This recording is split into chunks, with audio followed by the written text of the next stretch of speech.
Pepper. And now, Coach Bill Clark. Welcome into the Bill Clark Show. It's episode 6, along with Coach Bill Clark. I'm Pat Smith, Landrum Roberts from Three Man Front. Thanks for tuning us in. Coach, needless to say, the big story, and we'll get to the Georgia-Alabama game coming up, but we got to go back because what happened at Auburn over the weekend was shocking. Yeah, I think, once again, we've talked about turnovers being the number one stat. That's got to be corrected. We've got another quarterback change, looks like. We'll be talking about that today. So, where are they going at quarterback, protecting the football, all these stats. The only stat that matters really is the W. But, what are the things that can be corrected this week for them as they have Oklahoma coming in to see them this weekend? And a lot of different storylines coming out of that game. A lot of criticism directed towards Auburn head coach Hugh Freeze and some comments that he made publicly. They were construed by many of throwing a player under the bus. I want to get your experience as a head coach, as a coach, whether at the college level or at the high school level even. What are your thoughts on that, and how did you handle something like that? Yeah, great question. So, one, for me, everything was about trying to keep things in our building that were really, I always felt like that was my job as the leader, was to protect my players within reason. I think honesty. I read where somebody said, well, I just want to hear honesty. And there is honesty. People see the game. So they're going to make their own opinions. My job is to protect him as much as I possibly can as the leader and as the head coach. So rarely did I call players out unless there was a message trying to be sent, but it was going to be very subtle, and it was more of a team message, maybe an offensive message or defensive message or special teams, but it was team messages, not individual messages.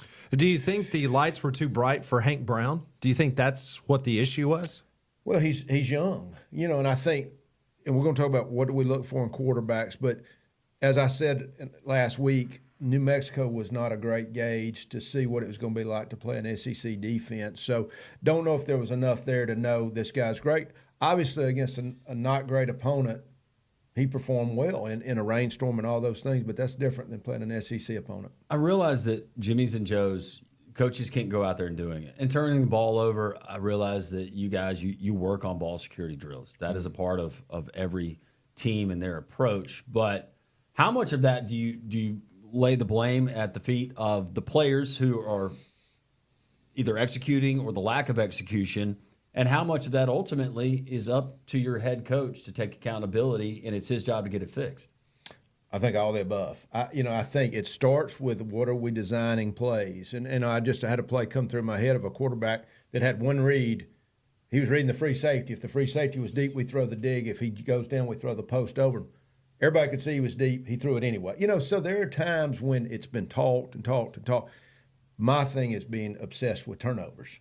And people say, well, how do you throw the ball if you're obsessed with turnovers? You just are. If I'm throwing an out route, it's always to the outside. If it's incomplete, it goes out of bounds. Those are the things, just like catching the football. And I'd always go to offense up here, you're a defensive coach. No, I was on both sides of the ball constantly. If we're throwing the ball in air and it touches your hands, you catch it. Kind of like the old things we used to say. It's on air. And so there's an expectation about turnovers. There's an expectation. If we're going to throw the ball and it touches our hands, we're going to catch it. Those are where I'm hard. I'm hard at practice. I'm hard in my building. But out publicly, I am trying to defend my players. Okay, so let's say they clean up obviously the turnovers. Second worst in America when it comes to turnovers. They clean that aspect up. Are there other areas that are correctable where this football team could put itself in a position to win 7 or 8 ball games? I definitely think so. I think we're seeing a very solid defense. I think statistically you're seeing them move the ball. Now, here's what people don't understand. If I am in a high-risk offense where I'm reading RPOs constantly, I'm going to have some flashy stats, but that could lead to turnovers. That's the decisions we as play callers and head coaches have to make. So sometimes everybody wants to see these things, but if you're turning the ball over, that's going to lead to losses. I think we saw Petrino at the end of the game where he kind of took the air out from a throwing standpoint. You've got a running quarterback. It's working. Let's make them defend the run. That's why we always say it starts with running the ball and defending the run. I mean, we don't throw the ball. But we got to do the things that allows us to protect the ball and run the ball when we need to run the ball. You got to get things corrected on the offensive side. But if you're this Auburn coaching staff, it is an inopportune time to do it because you're going up against a Venables defense. Explain to our listeners, our viewers, what they're going to see from that OU defense on Saturday. Well, first let's talk about the head coach who was a DC. And I think there's a big difference between being a head coach who's got a defensive mind or a defensive bent or an offensive bent. He was literally the defensive coordinator for one of the top defenses in the country year after year after year. So they're going to be really good there. He brought in a young guy in Zach Alley who is a three safety look. Remember we talked about three safety, the very true multiplicity, and we're going to talk about Oklahoma and really get in behind the scenes of that. So you've got a great defensive head coach. You've got a young defensive coordinator who's good. I thought they looked very good against Tennessee. They were very multiple. They do a lot of different things. They give you a lot of different looks. There's high expectations from the head coaches. Same way I was with my defense. So it's going to be a tough road to hoe this week. All right, so here's the other question. Is this a must-win for Auburn in your opinion? Because with all the negativity that's gone on, you've got your first 5 games of the season at Jordan-Hare. If you go 2-3 with contests against Georgia and Missouri, Kentucky, Alabama, Texas A&M down the road, is this a must-win this early in the season? Yeah, I don't think job security is not, but I think as far as what kind of year you want to have, I think it's a must-win. How important is it to keep the focus, to keep that noise, some of which you could argue has been created internally by your coach? How do you handle that in your locker room this week? I think everybody needs to know how important it is, and I've gone over and over and over. And once again, I hear the process. We have a process. I'm going to protect you as much as I can as long as you're giving unbelievable effort and you're doing the things that I coach you to do. So I think that's where the comfort lies in. I want my players to always feel comfortable. I'm not talking about Coach Freeze here really, but I'm going to protect you as much as possible. You do the things that I coach you to do and we coach you to do, and we're going to be successful. All right, Smart Bank's Smart Call of the Week, Coach. Let's talk about the quarterback situation at Auburn. And I guess the big question is, can a team win with two quarterbacks in a rotation, or 1 week you're in, 1 week you're out, a yo-yo type situation? I think from somebody that's coached, 35 plus years, communication. Now, why is communication so important? I think if we've got two guys who are very similar, we start from day one and everybody understands, and I kind of talked about that. We're going to play this second guy, the backup guy, who may be more of a runner than a thrower, or vice versa than our starter. We're going to play him. Everybody understand. That's who we are. We got one guy that's the starter. We're going to play this other guy. He brings things to the table. We're one play away. Can y'all see what I'm doing here? I'm setting the table to play two guys. Now, of course, we'd all like to have one dominant quarterback. We know we still got to have a backup ready because of injury, but when we don't see it for whatever reason it is, or maybe this backup is so talented, we know he's going to need to play some. I'm setting all that up through communication. And that all makes sense as far as what you saw from Peyton Thorne when he was able to come into the game, and Hugh Freeze was quick to point out he thought he played pretty outstanding there in the second half, and the one turnover that he had, and that kind of goes back to some of the comments that we heard from Coach Freeze. But from Peyton Thorne, what do you think if you're surrounding him, trying to put him in the best situation to win? Is it more the RPO game, more of what we saw last year of him using his legs, or do you continue to do what you've been doing? I think it's more the run game with him, and of course I love that. I grew up with that kind of offense, and that's what really got me into spread offenses when I knew we could run the quarterback, because now once again then we're defending 12. The throws that are available with a running quarterback off play out action, there's still RPO throws there to be had. There's slants, there's things that are still fairly safe. But when you add quarterback run into that, I think it's very dangerous, and I think he is exactly that guy. So that guy, for me, the guy that can really run it, I think he can throw it. You just got to make sure those throws are safe and throws that he can make. Smart Bank is very close and personal to you, Coach. Yeah, love the guys at Smart Bank. That whole group came over from another bank. They pride themselves on service, fast answers, small town banking. So go check the guys out at Smart Bank. Webb Concrete and Building Materials, building blocks to victory, Coach. And this is the marquee game in college football this weekend. Georgia comes to Tuscaloosa. No Nick Saban versus Kirby, but Kalen DeBoer can cement himself into, I guess, propelling this team to a nice position moving forward for this Alabama football team with a win. So many great storylines. You've got two great programs. The week off, I could sit here and talk about an open date forever.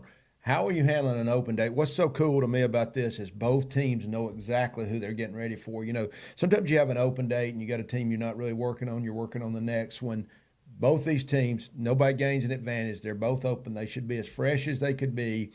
So now that creates all the storylines about what are you going to see from this game that you hadn't seen? What were the things they may have tried to hold back for each other? So tons of storylines going into this week. With a Kirby Smart defense, and it doesn't change. We've seen this matchup before, but you with a defensive coordinator's mindset, what gives his defense fits or keeps him up at night when it comes to what you can be effective on the offensive side of the ball doing?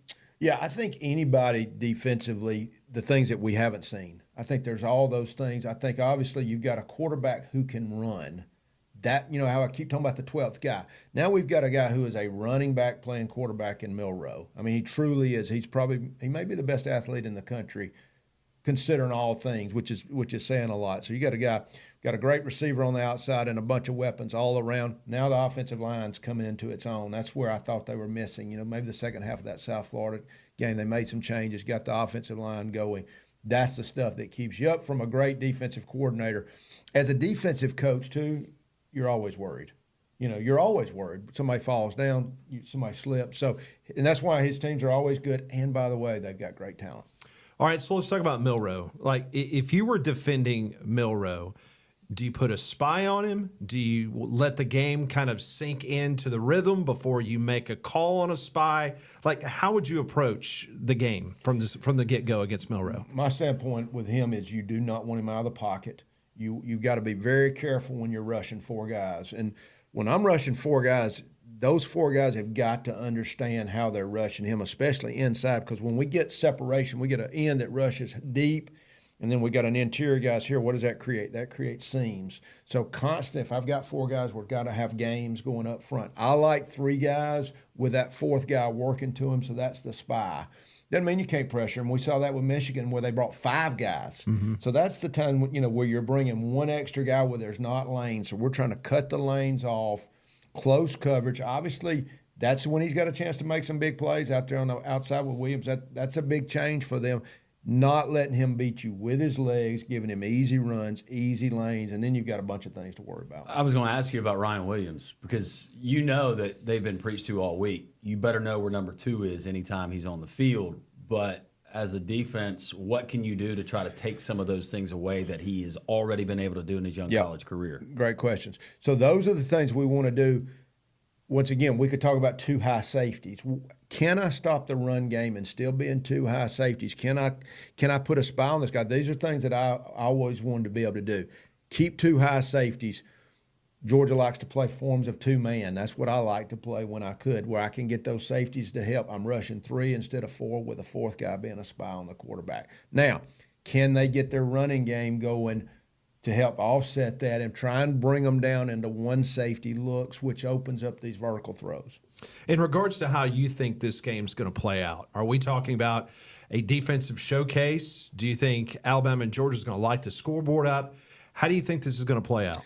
Yeah, I think it's going to come down to 1 score. I really do. I think there's going to be some points put on the field because there's things they're going to be able to bring up this week that they're just not ready for. There's things that they've saved and having an open day, and that's what gives defenses problems, things we have not seen. And then there's going to be just some plays made, and I think it's going to be what we've seen from these other games. I think it's going to come down to the one score game. I think it's in the 20s, 27-25, something like that, where it's a 1 score game that comes down to the end. That's what I see from what I've seen out of both squads so far. Not that Carson Beck isn't talented through the air, but you look at what Georgia has offered in the past, whether it be a Bowers and McConkey, some of those other weapons like a George Pickens. It doesn't seem like they have that guy that can really take the top off of the defense this season. If you're Kane Womack, if you're trying to minimize your plan or certain things that you know that you need to focus on to stop to have a successful night, where does it start with that defense of Alabama and attacking the Georgia offense? Well, I think Kentucky gave you a great blueprint. Stop the running game. That's the key. You got to be able to stop the running game. I have not seen an unbelievable receiver just from what I've seen out of him so far. Bowers, I mean, we could sit here and listen to what they're saying with the Raiders now about how unbelievable. I got to see him personally. When you got a tight end that runs 4.4. Oh, by the way, they had the other tight end that's also starting. Oh, by the way, they had McConkey, who's unbelievable, who's starting for the Chargers. Not that they don't have really good players, but they had some generational players playing. And so sometimes you don't really know. I am very impressed with the running back. I know they've got talent at receiver. This is where we're going to see just how good they are. All right, Webb Concrete and Building Materials, they brought us this last segment to the show, and great company. Yeah, Webb Concrete, they've got stores all around. We talk about them every week, kind of their different locations. Really the big thing for them is it's not just concrete, it's building supply. Phil Webb, once again, this is another company of just great people. They're going to do what it takes to give you what you need to build your home. Each and every week on this program, we like to bring you Bill Clark's Alabama Power 5 of the week, and he sneaks in sometimes, Landrum. You know, he doesn't follow the format. He goes off book. He audibilizes. He does. Sometimes you got to call an audible. Sometimes, I might have a thought or two here. But pretty similar. I've kept Georgia at the top, I think, till they get dethroned. Pat, you and I talked about that last week. Yeah. Texas, obviously, very impressive. Once again, to be able to play with your backup quarterback and do what they do. Ohio State scored some points last week. We're going to see as they maybe play some tougher opponents. We got Alabama at 4. Tennessee, for me, jumped up to 5. That may happen somewhere just because we've seen it. I think Ole Miss is really good. So that 5-6, Ole Miss at 6, Miami at 7, Oregon at 8, Penn State at 9, Utah at 10, Missouri at 11, and Michigan at 12. If Alabama wins this week against Georgia, where are you putting them? Give us a little tease for next week's show. Where are you placing Alabama in your top 5? Be the best. You got to beat the best, Coach. That just jumped. Obviously, Michigan playing pretty good against Southern Cal. So that got us all thinking about Texas being a little bit better maybe. So that I'm just not going to dethrone Georgia, but I would say Alabama moves up. Are they maybe number 1? They're probably going to jump Ohio State for sure. They might be 1 or 2. I'll just have to think about. I'll have to think about that. I was pushing for the number 1. You saw that, right? Yeah, you were. You were. We're pressure You know on what? me. He stood firm. He did. That's what I've heard about those coaches' meetings. Hard-headed, man. Yeah, that's the way he is. Some things never change. Never change. But Alabama Power, that's one company that never changes because they are a constant number 1 in the community all the time. Yeah, I think one of the things we've talked about is how they give back to our community. And, one of the big things just to note, and we're going to try and note things that they do, they're behind 90 educational programs throughout the state of Alabama. I think they're always involved in things that really help our communities out, but 90 different educational programs throughout the state of Alabama. Donahue Chevrolet's Drive for Success, and it's a very interesting match at Protective Stadium, 11 o'clock kickoff as UAB is hosting Navy, the first place midshipman of the AAC. And nobody better than to ask, how in the world do you prepare for some type of veer option, this type of offense that Navy runs? Yeah, so just a quick story of my history. My dad drives out to Texas in 1968. A guy named Emory Ballard was the father of the triple option out of the Wishbone. Darrell Royal was the head coach. My father met Emory Ballard. He drives out there, starts running the Wishbone 1970, 69, 70, really before Alabama, anybody else starts running it. Goes to visit Delaware in 1978 and starts putting that stuff together, which is what we see now, the motion. And there were other people to do it, but he was one of the first guys. So the plays I used to draw, remember I told you I used to draw up offensive plays. They were option plays. They were wishbone, option. So that's what we're going to talk a little bit about today. So what Navy does, got a new offensive coordinator, Drew Cronick, good name, former high school coach, was at Mercer and a bunch of other schools. He really gets it. So from watching Navy and what they're doing, multiple formations. So every kind of way we can see the option, we're going to see veer, inside and outside veer. We're going to see midline option. And then all the other things that go with that, all the play actions that go with that, all the different formations and shifts and unbalanced. So a lot of different things out of it. And they've got a quarterback that can really run it. And when you got a quarterback with some speed, when he breaks out, this guy can take it the distance. As if it wasn't a big enough headache for a defensive coordinator in trying to defend the triple option, what you're telling us is this version of the Navy offense, they've got variations and multiple things that they can do. So eye discipline for the UAB Blazers this week is going to be paramount. They're going to run 2 fullbacks at them. They're going to keep it changed up. They've got some guys that can get behind your quarterback, can throw the ball. And, it's what we used to say about these guys. They may throw it 8 times in a game, but if 4 or 5 of those goes deep for touchdowns, that's how you get beat. That's how you give up the big plays when it's run, play action, pass that looks just the same. Other thing about them, and this was always one of my big worries, pre-analytics. Everybody thinks now you're supposed to go for every 4th down. The difference with these guys, if they stay on schedule, 2.5, 2.5 yards, that's what they're good at. That's what they do. So they can start going for 4th downs and they're in it. Your quarterback is a running back. So quarterback sneaks, which is the hardest play to defend, they are able to do these things all the time. And it also shortens the game for your offense, and that's when offenses start to panic. Well, the good news for UAB is they had the off weekend. Yes. And so they had an extra week to prepare for this.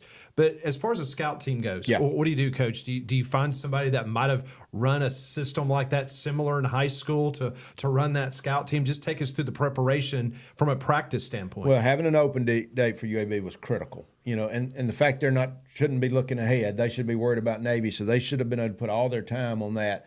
And that's some things even that you would like to do in the summer. You would love to get some time on that. For sure, you want to identify this guys. Let's go like T.D. Marshall that played for me the year he set out. One of the reasons we were so good in that 18 season, T.D. Marshall was our scout team quarterback. We had Garrett Prince in offense. We had Austin Watkins who used a red shirt. So we had some great offensive players, but we had a guy that could really, really run it. So anytime we had to defend a quarterback that could run the ball, we had a guy that had done that, played quarterback in high school. So that's what you want. The problem is sometimes you have to go use a running back to do that.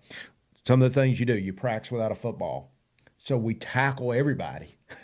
So, you stick it in the fullback's stomach, he's got to be tackled. The quarterback keeps, he's got to be tackled. The pitch, who's got the pitch? There's ways to play that. We're always trying to get a half man on each different position. One more guy, so it's 1.5 on the quarterback, 1.5 on the dive, and so on and so forth. But assignment football and tackling. Offensively, I know schematically it probably doesn't vary very much playing an offense, and you mentioned ball control and time of possession. That's going to play huge. That's going to limit the amount of drives that you have as an offense. Does it change your mindset as far as trying to hit more big plays, take more shots than you typically would? I think it really puts pressure on an offense feeling like you're not going to get the ball as many times, and I think that could lead to them doing things differently. One thing about Navy, their head coach is a defensive guy. And a good one. So that's the thing. You're going against a guy that's going to give you multiple looks. We're dealing with some very smart student athletes at Navy, which allows them to be even more multiple because these guys get it. You were talking to us before we came on air about how good the Navy quarterback is. Yes. Kind of go into a little bit more detail about what he brings to the table, how he runs this offense. Yeah, I think we've all seen those guys that run triple option offense that are solid runners. They're probably good decision makers. They don't get you beat. This is a guy that when he breaks out can go the distance. And that's the guys that take an option offense to the next level. Let's go back to Oklahoma back in the old days when they had a guy that was a sprinter at quarterback. You make a mistake on that guy, you got problems. Once again, the other thing people don't understand, the fullback in this offense is really a tailback.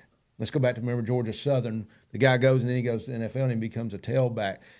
That guy is your number one back, the fullback is. Same thing in wing T offense. So that guy, same thing, he hits the crease. Now you've got a quarterback that can take a distance. They're not, going into the Memphis game last week, they'd only pitched it about 6 times. But they can pitch it, so you've got to work your way inside out. Once again, we're going to give you multiple formations. We're going to shift. We're going to give everybody pursuing. Here comes the reverse. So there's a lot of things off this thing that are really hard to defend, especially when it's something you don't see, especially in today's offense. It's so foreign, makes it even harder. With your defensive line and some of the blocking concepts that they have in a triple option type offense, how much does that change for the guys up front, whether it's defensive lineman or a guy that you're walking up? You talking about as far as what the offense sees? As far as your defense going against that offense, yes, and the way that they block certain things. Yes. Yeah, so what you're going to see, look at their stances. Everybody's low to the ground. Backside, you're going to get a lot of cut blocks. And if you remember, that was a big deal that they were cutting people, hitting guys in the ankle, and first thing they hit would be the back of their head. They're just not used to dealing with that. They changed that rule, where it's supposed to be really up higher, but still, somebody throws at your thigh pads. That's different. So that blocking, whether we're talking interior with cut blocks from linemen, we're getting all these combination blocks. It's just a whole different way of blocking. And then they're seeing all these linemen that are straight up coming off the ball. In that zone scheme, it's just totally different. And then how they go out and block on the perimeter is different. Donahue Chevrolet's Drive for Success, a great segment as we break down what's going on with Navy this weekend. Yeah, our guys at DonahueChevrolet.com, I've gotten vehicles from those guys. They just do such a great job with service. We've got plenty to choose from, different Chevy vehicles. I've got a Chevy Tahoe that I love, so go check our guys out at Donahue. Radiance Technologies Defense of the Week. We head to Norman, Oklahoma, and man, that Sooner defense, Coach, impressive. Holding a team that averaged 64 points a game to 25. They'd only punted twice in 3 games. They punted 8 times against the Sooners. What did you see in that game that impressed you about that defense? Well, let's go back. Let's talk about what Tennessee was doing offensively. Remember the big splits right out of the receivers. Horizontal splits, vertical passing game, read routes, a really good run game with a quarterback that's really playing unbelievably. So what did they do defensively? Let's go back and look at within the scheme of the 3 safety look. If you'll look sometimes in that game, you're going to see a 3-1 box. I mean, how many times do you see a 3-1 box and somebody not run and hit their head on the goalpost? What they use is they use that middle safety to be an alley defender, and they were able to cover down on those splits. So what did they eliminate? All those quick game throws, yet they still did a good job in the box. Corner traps, just a bunch of different multiple looks, which is what do these 3 safety defenses do. Remember, you've got a young defense coordinator who was at Jack State last year, did a really good job with a defensive head coach who is really a defensive coordinator. As I said, some of us have a defensive bend. Maybe we were coordinators in the past. This guy was just a defense coordinator and really involved. So they did a great job against a Tennessee offense that's just been unbelievable. Not only that, I loved how they tackled. I loved how physical they were. I loved the effort, and they caused turnovers as well. Do you see any vulnerability as we look at this Oklahoma defense that are going to head into Jordan here on Saturday? Do you see vulnerability at any level of that D? Yeah, I mean, I think they're 15th in the nation in scoring defense. Obviously, they played Tulane, who's got a good squad. We'll see as they go in. I was very impressed last week in just how hard they played and their physicality. I do think when you're playing against that defense, what do they do when people take the ball and just say, we're going to run right at you with 12 personnel? I don't think that's really Auburn's game. You know, they're more of 11 personnel, a tight end and 3 receivers, but they've got the really great running back. If the quarterback was zone read, could be a thing. You know, that's something that people like to do against that 3 safety defense is really take it right at them. Radiance Technology is an awesome Huntsville company. And, of course, you played in a very famous bowl game sponsored by that company. Yes, they'll always be one of my favorite companies in the world. We had the big win against BYU and the Radiance Technology game down in Shreveport. These guys are making technology, really defending our country. Bill Bailey and those guys do a terrific job up in Huntsville. Appreciate them sponsoring our show. Another great guy is obviously Jimmy Lee and the fine folks at Buffalo Rock as Dr. Pepper brings this program to the great audiences of JOX 94.5 and YouTube each and every week. Yeah, you know, and Dr. Pepper sponsoring us, but Buffalo Rock, Jimmy Lee, the company, Matthew Dent, who's the CEO of that company. They're just so involved in so many different parts of our community. Just philanthropy. You know, we were talking about Alabama Power. Same way for Jimmy Lee and Buffalo Rock. And appreciate those guys and what they do sponsoring this show. So in our remaining moments, got to ask you quickly, because as we are doing this broadcast, UNLV is in the news today as their quarterback, an undefeated, top 25 ranked UNLV Rebels, their quarterback has decided to walk out on his football team because he wants more NIL money. Your initial thoughts on what you've seen in that story?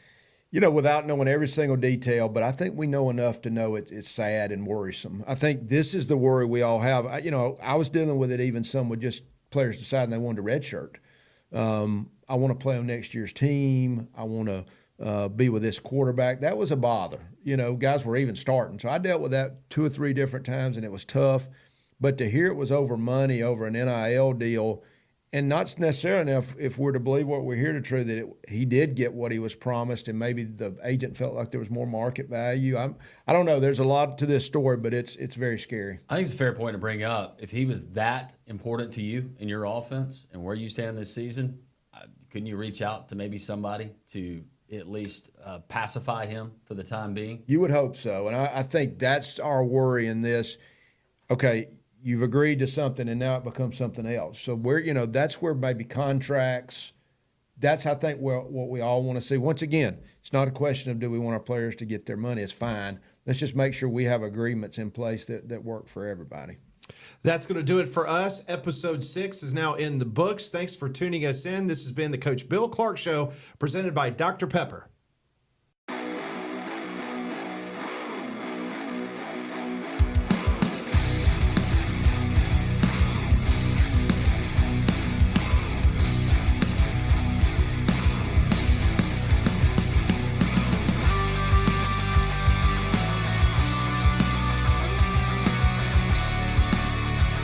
This has been The Bill Clark Show.